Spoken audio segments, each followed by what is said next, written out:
Assalamualaikum Exponia. Halo sobat-sobat Exponia yang ada di rumah, kampus, kafe, atau dimanapun kalian berada. Semoga tetap menjaga dan mentaati prokes dengan baik ya.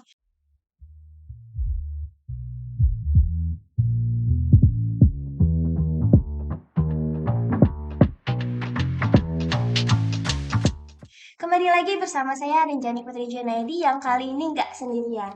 Seperti yang teman-teman bisa lihat bahwasanya saya sedang bersama seorang mahasiswa tingkat akhir yang kece dan keren. Boleh nih Kang untuk memperkenalkannya diri terlebih dahulu kepada sobat-sobat Exponia. Oke, halo, selamat siang, selamat sore, dan juga selamat malam kepada Sobat Exponia dimanapun kalian berada. Perkenalkan, aku Luis Aprilia Pratama, kebetulan dari Prodi PSTI, Angkatan 2018, semester 8. Dan sekarang otomatis aku lagi diamanahi sebagai mahasiswa yang sedang melaksanakan dan juga menunaikan tugas skripsi. Itu aja mungkin hal ini. Oke, selamat datang ya Kang Luis di acara Ya, Eksternal Podcast atau yang akrab dipanggil Expo ini. Terima kasih sudah meluangkan waktunya untuk melakukan siap. perbincangan dengan saya di episode kedua kali ini. Sama-sama. Nah, teman-teman, bukan hanya perbincangan biasa saja kan, tapi kita akan membahas mengenai sesuatu yang memiliki keterkaitan yang kuat dengan teman-teman sekaligus kita berdua di sini. Apa itu? Saya Rinjani Putri Junaidi sebagai moderator bersama Kang Luis Aprilia Pratama sebagai narasumber akan membahas mengenai konektivitas dan pemulihan pasca COVID.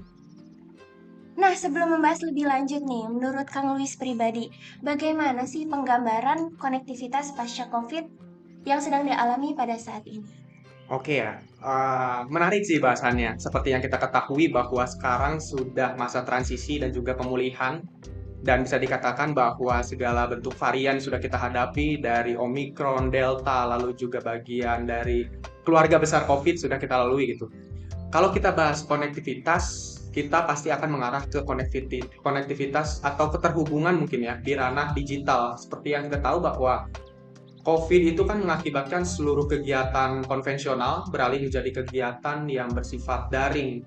Kita mengenal yang namanya Zoom meeting, kita mengenal yang namanya virtual meeting ataupun virtual dalam hal lainnya yang mempengaruhi perkuliahan lainnya. Jadi kalau ditanyain tentang perspektif gitu ya, konektivitas pasca pandemi atau konektivitas pasca COVID yaitu merupakan dampak ataupun keterhubungan yang tetap walaupun COVID sudah tidak ada gitu. Mungkin simpelnya analoginya seperti ini. Salah satu contoh konektivitas yang tetap dipertahankan walaupun COVID itu sudah selesai adalah di mana kita tetap melaksanakan kegiatan berbasis daring, akan tetapi secara keadaan objektif pada saat ini ya bisa dikatakan seluruhnya berlangsung konvensional atau berlangsung luring gitu. Udah nggak ada yang namanya social distancing, terus juga sudah minim atau sudah longgarnya protokol kesehatan gitu. Jadi kita tetap menggunakan kebiasaan-kebiasaan COVID walaupun sudah tidak COVID. Mungkin itu lebih tepatnya ya kalau bicara konektivitas pasca COVID atau pasca pandemi. Itu sih kalau dari Luis sendiri.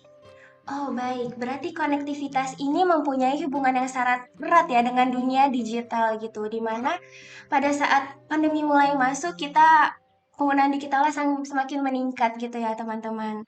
Nah menurut Akang Luis ini sebagai mahasiswa gitu, bagaimana sih proses adaptasi yang dirasakan oleh mahasiswa mungkin di lingkungan sekitar Akang gitu terhadap penggunaan digital? Iya, kalau dikatakan proses adaptasi dalam masa pandemi itu merupakan sebuah paksaan yang akan menjadi sebuah kebiasaan. Jadi proses adaptasi ini tentu ya kita merubah kebiasaan, kita merubah perilaku dan juga kita merubah seluruh habitat atau habit yang kita lakukan. Otomatis proses adaptasi ini pasti akan mengalami perkembangan secara terus-menerus. Akan tetapi juga sulit untuk dilakukan. Cuman karena memang di kasus pandemi ini merupakan hal yang sangat sektoral dan juga fatal kalau misalkan kita tidak bisa beradaptasi. Otomatis ya proses adaptasi harus dilakukan dan gimana prosesnya? Ya pasti bertahap. Seperti yang kita tahu, mekanisme perkuliahan ataupun mekanisme kegiatan apapun yang berlangsung konvensional dialihkan semuanya ke daring. Yang awalnya kita tidak terlalu mengerti, kita tidak terlalu terbiasa, pada akhirnya kita akan terbiasa juga gitu. Jadi kalau dikatakan proses adaptasi ini mudah, ya tidak juga gitu. Tapi kalau misalkan dikatakan bisa, pasti harus bisa. Karena kan ya COVID ini seperti yang kita tahu di seluruh dunia, seluruh belahan daerah ataupun di seluruh sektoral, baik ekonomi, pendidikan ataupun ranah sosial, Itu benar-benar memaksa kita sehingga kita yang akhirnya terpaksa menjadi terbiasa gitu. So ya nggak sulit-sulit banget karena kita kan beradaptasi secara komprehensif, secara menyeluruh gitu. Itu sih kalau dari aku sih. Iya, berarti poin penting di sini adalah proses adaptasi ya, teman-teman. Nah, dalam proses itu pastinya kita bakal menemukan sedikit hambatan atau tantangan gitu. Dari pribadi Kang Lui sendiri, apakah pernah menemui tantangan tersebut? Oke, kalau tantangan seperti yang tadi sudah aku bilang ya. Pertama, ada kebiasaan yang harus kita rubah. Ada kebiasaan yang harus kita tinggalkan. Kalau misalkan kita ngambil kasus perkuliahan ataupun kegiatan perkuliahan lah, yang biasanya kita melaksanakan kebiasaannya secara luring, otomatis harus melaksanakan secara daring. Itu yang pertama. Lalu yang kedua, berdasarkan dari faktor utama tadi, ada lagi hambatan-hambatan yang muncul. Hambatan yang muncul yang kedua adalah kita harus mengidentifikasi dan juga menganalisis kiranya kebutuhan dalam melaksanakan kegiatan berbasis daring ataupun beradaptasi dengan konektivitas di masa pandemi. Nah, itu yang menyebabkan penyesuaian dan juga proses dilakukannya adaptasi menjadi lama. Karena kan kita meninggalkan kebiasaan baru, lalu dapat hal yang meninggalkan kebiasaan lama dan juga mendapatkan hal yang baru. Kita harus mengenal, mengetahui bagaimana cara mengoperasikannya, bagaimana cara mekanismenya, cara berorganisasinya. Nah, itu yang jadi hambatan yang kedua. Lalu yang ketiga, kalau membicara konektivitas di masa pandemi, baik pun masa pandemi, konektivitas ini kan berlangsung secara digital ya. Otomatis selain pengetahuan dan juga wawasan, harus ada kapasitas di ranah sarana dan prasarana. Nah, itu nih jadi problematika utama. Otomatis kan kalau daring ya semua tergantung data. Kalau daring semua tergantung dari tools dan juga dari sarana prasarana. Nah, ini nih hambatan yang ketiga yang sering kita temuin kalau ya perkuliahan ataupun kegiatan secara daring itu benar-benar mempersulit ketika kita nggak punya gear ataupun tools yang mumpuni gitu. Jadi aku rasa ada tiga sih. Pertama, proses adaptasi yang dari meninggalkan kebiasaan lama menuju kebiasaan baru. Kedua, kita harus mengidentifikasi dan juga memahami dan mengetahui kebiasaan-kebiasaan baru yang akan kita laksanakan. Yang ketiga, kita harus mempunyai alat ataupun mempunyai tools yang memang bisa mendukung kita untuk bisa beradaptasi dengan konektivitas di masa pandemi ataupun di pasca pandemi. Itu sih, tiga. Oke, jadi dari tiga tantangan itu mulai dari kebiasaan sampai dengan kapasitas diri mengenai sarana dan prasarana.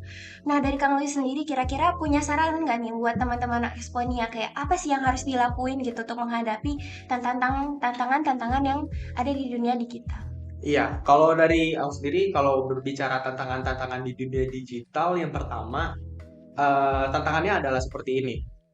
Ketika kita menggunakan platform ataupun menggunakan mekanisme berbasis digital, otomatis kita harus mengetahui, bukan hanya mengetahui dan memahami, tapi bagaimana cara kita bisa bereksplorasi dengan dunia digital tersendiri.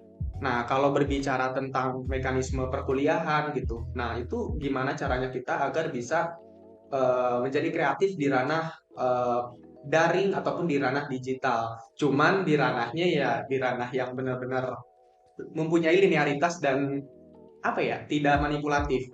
Contohnya seperti ini. Jujur, saya pernah waktu itu memanfaatkan sebuah fitur di dalam konektivitas digital, yaitu ya anggaplah kita menghadapi perkuliahan. Nah, ini mungkin satu hal yang baru saya bongkar gitu ya. Jadi saya pernah memanfaatkan kreativitas, saya bisa memanipulasi diri saya bahwa saya kuliah, padahal saya nggak kuliah. Nah, itu kan oke, kreatif pemanfaatannya, tapi kan dirasa ya kurang tepat gitu. Jadi teman-teman coba cerdik untuk menggunakan kreativitasnya. Bukan cuma kreatif, tapi juga bisa benar-benar memiliki linearitas yang jelas atau memiliki keterhubungan yang jelas dan tidak merugikan. Lalu yang kedua, kalau berbicara ranah konektivitas, ya usahakan teman-teman memahami konsep ataupun pola pikir dari ranah digital itu sendiri.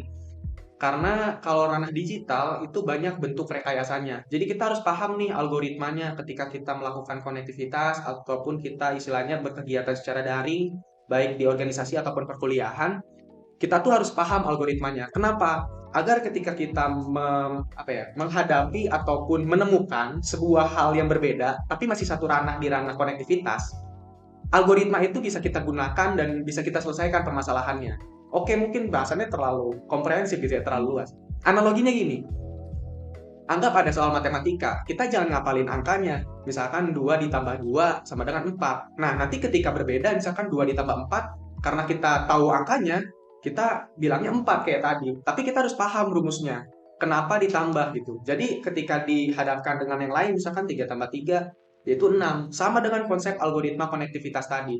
Kita pahami algoritmanya, sehingga kita bisa memenuhi kebutuhan konektivitas itu, dan juga memanfaatkan istilahnya hal-hal positif di dalamnya dengan algoritma yang sedemikian rupa sehingga bisa berlangsung efektif dan efisien. Mungkin itu sih kalau dari aku, agak apa ya, agak komprehensif memang, tapi bahasannya itu sih.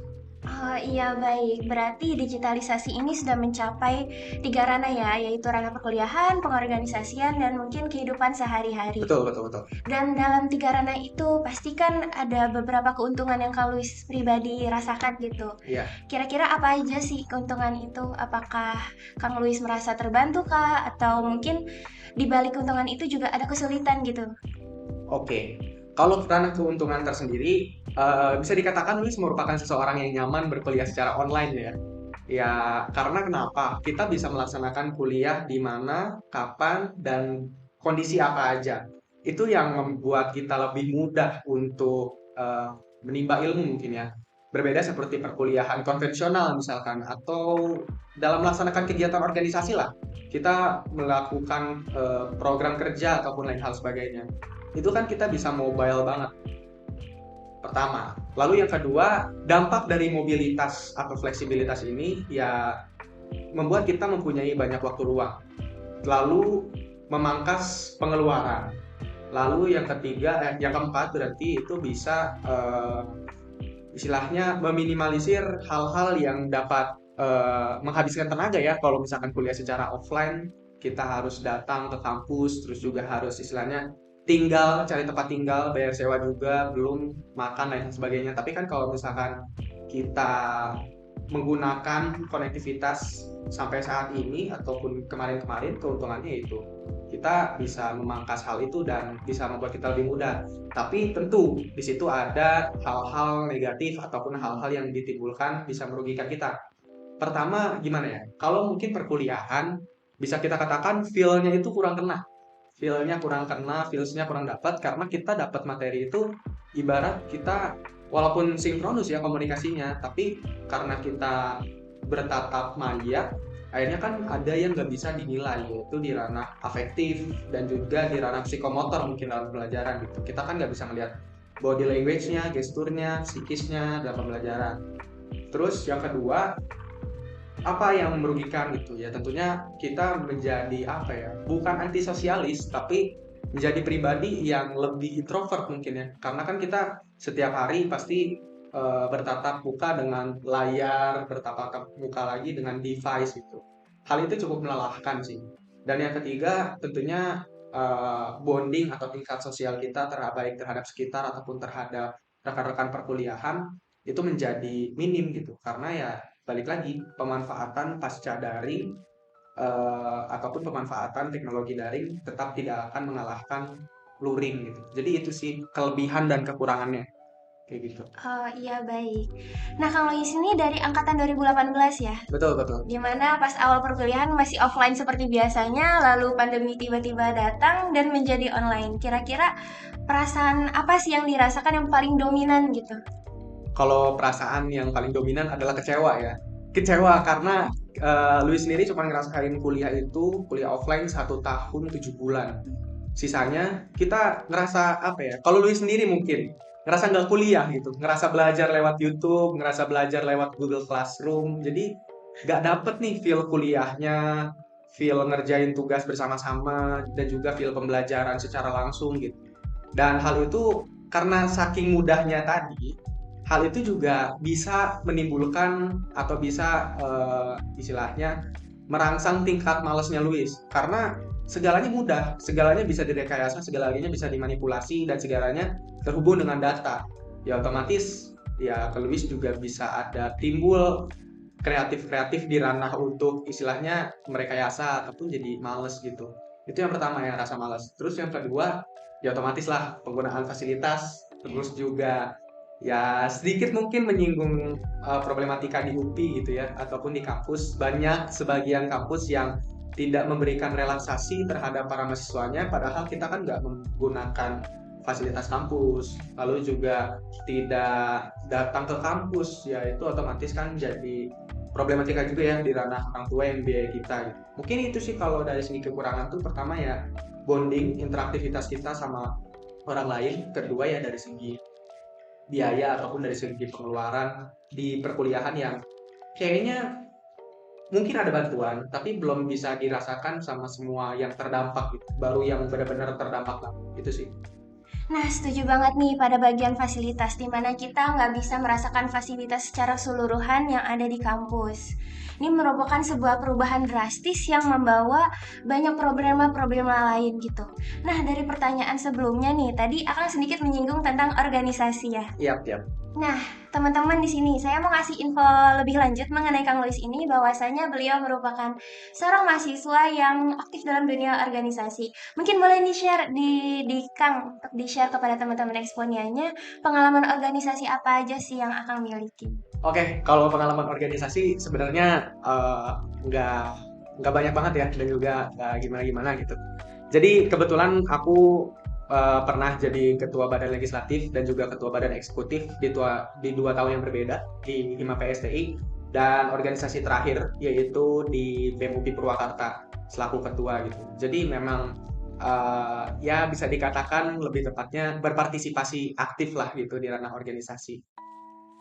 So, mungkin itu kali ya pengalaman organisasi aku gitu. Dan sekarang aku diamanahi sebagai mahasiswa tingkat akhir yang skripsinya harus beres. Semangat ya Kang untuk Siap, skripsinya.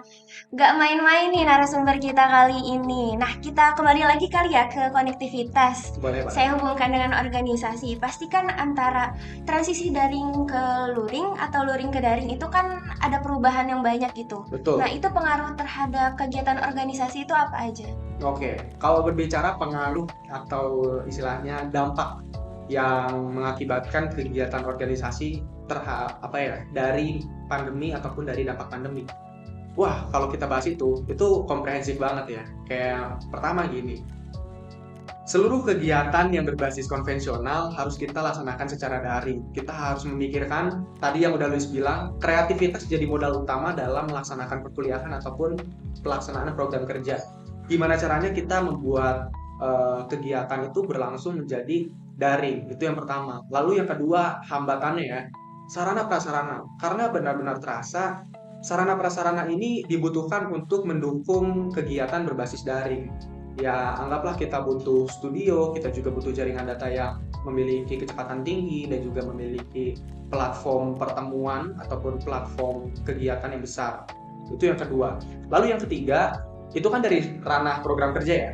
Nah, yang ketiga ini kita masuk ke aspek kegiatan organisasi. Kegiatan organisasi yang dilakukan ketika kita rapat secara konvensional, secara offline, lalu juga membahas dinamika organisasi secara offline, semua harus dilaksanakan secara daring juga. Akhirnya apa? Akhirnya timbul adanya istilahnya keterlambatan informasi.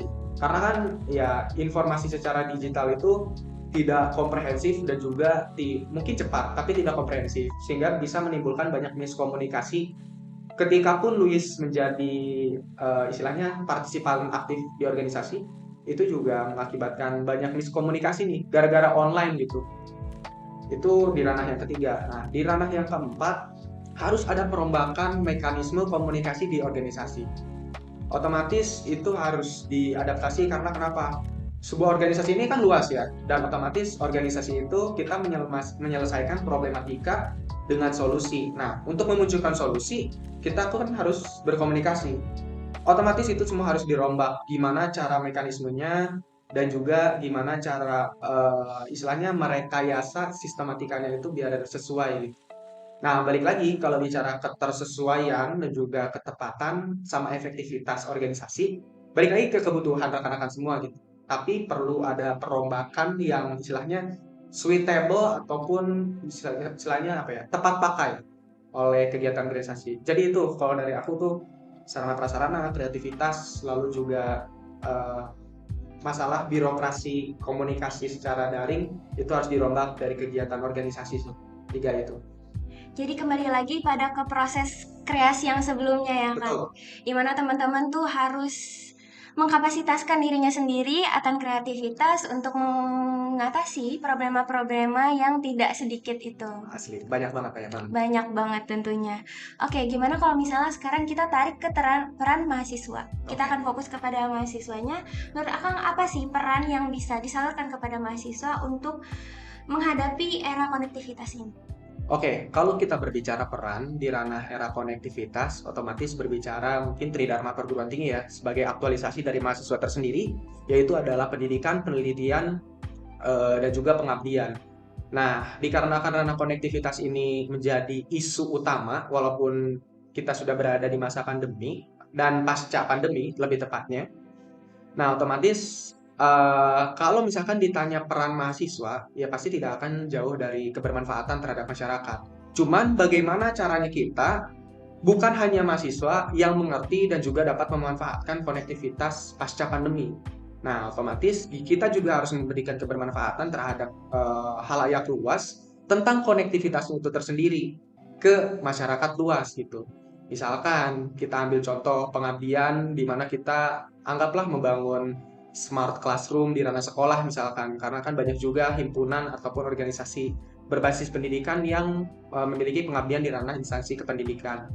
Jadi mungkin kontennya sekarang itu konektivitasnya ya yang harus kita ini. Jadi peran mahasiswa yang terpenting adalah gimana caranya kita mampu mencerdaskan, memperdayakan, dan juga membudidayakan masyarakat yang erat dengan konektivitas. Karena kan konektivitas juga sedikit banyaknya tetap ada hal-hal yang memudahkan kita dalam beraktivitas, dalam berorganisasi, ataupun dalam berkegiatan gitu.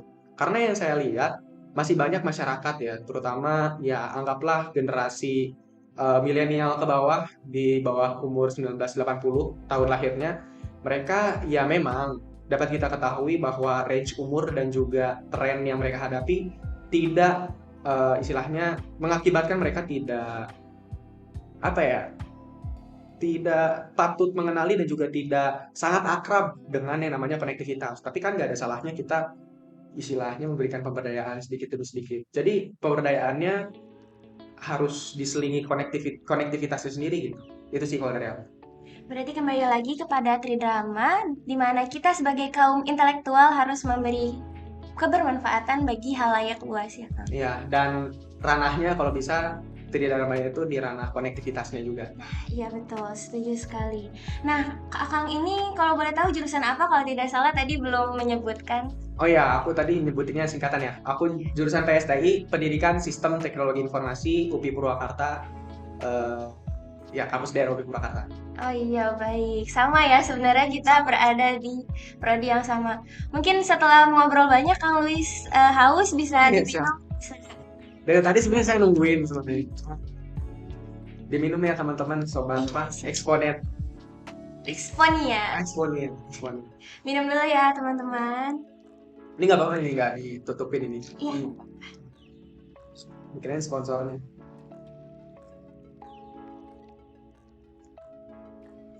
Gimana Kang? Sudah lega rasa hausnya? Wah, sudah. Alhamdulillah. Puasa sih saya. Kembali lagi ya. Gimana kalau misalnya kita kembali lagi? Boleh, boleh. Tadi kan Akang tuh berasal dari prodi yang sama dengan saya, yaitu PSTI. Betul, betul. Gimana kalau misalnya tadi setelah kita membicarakan tentang problema konektivitas, apa saja yang harus dilakukan, tantangan apa saja, menurut Akang mahasiswa PSTI ini mempunyai potensi nggak sih pada era konektivitas? Wah, kalau ditanya mahasiswa PSTI memiliki koneksi ataupun konektivitasnya itu bisa dijadikan potensi lebih tepatnya ya. Bisa banget. Karena kenapa ya? Kalau kita berkaca dari seluruh mekanisme ataupun seluruh tahapan yang sudah kita lewati sampai saat ini, saya lihat PSTI memiliki tingkat adaptivitas yang tinggi dengan ranah konektivitas di masa pandemi. Otomatis dengan dengan kemampuan adaptasinya yang tinggi itu sudah menjadi sebuah potensi, sebuah bekal potensi. Apalagi kan ranah kita ya, sistem teknologi informasi itu sangat lekat dengan yang namanya konektivitas. Kalau ditanya punya potensi, Punya banget.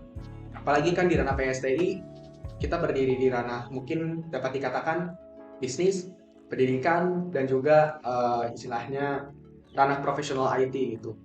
Jadi bisa dibilang sangat berpotensi dan juga sangat memiliki bakal yang cukup kalau dari Luis sendiri gitu, karena tingkat adaptivitasnya yang tinggi. Lalu yang kedua, kreativitasnya.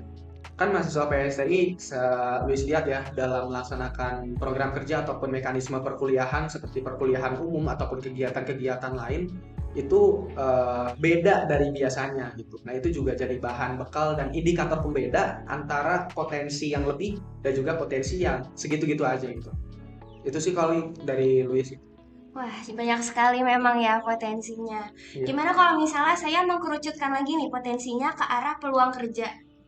Oh, kalau ke arah peluang kerja ya, ya seperti kita tahu lah ya, PSTI kan ini bermotonya kan moving forward ya. Iya, betul Iya, sekali. jadi kalau misalkan dikatakan ranah ke peluang kerja itu sangat luas, karena yang saya identifikasi dan juga saya analisis, kita kan mengalami dua kegiatan perkuliahan di luar dari kelas. Yang pertama itu ada PPL, yaitu pengenalan lapangan satuan pendidikan (PLSP).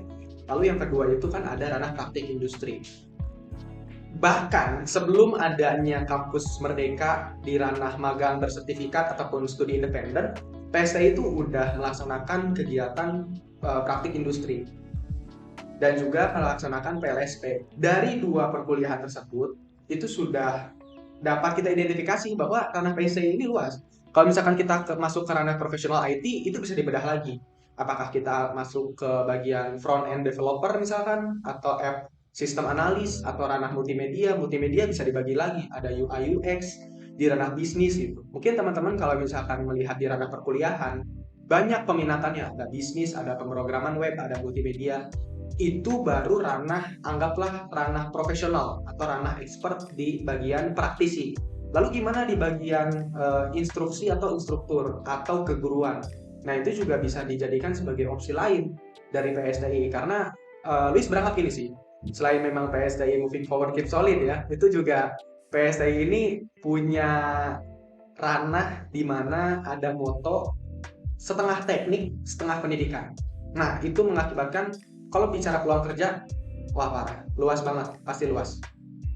Oh iya, seperti yang kita juga ketahui ya bahwasannya PSTI ini mencakup 3 ranah ya kalau tidak salah. Betul, Yaitu yang pertama pendidikan, pendidikan. yang kedua adalah sistem informasi, dan yang ketiga adalah teknologi, betul? Ya, betul.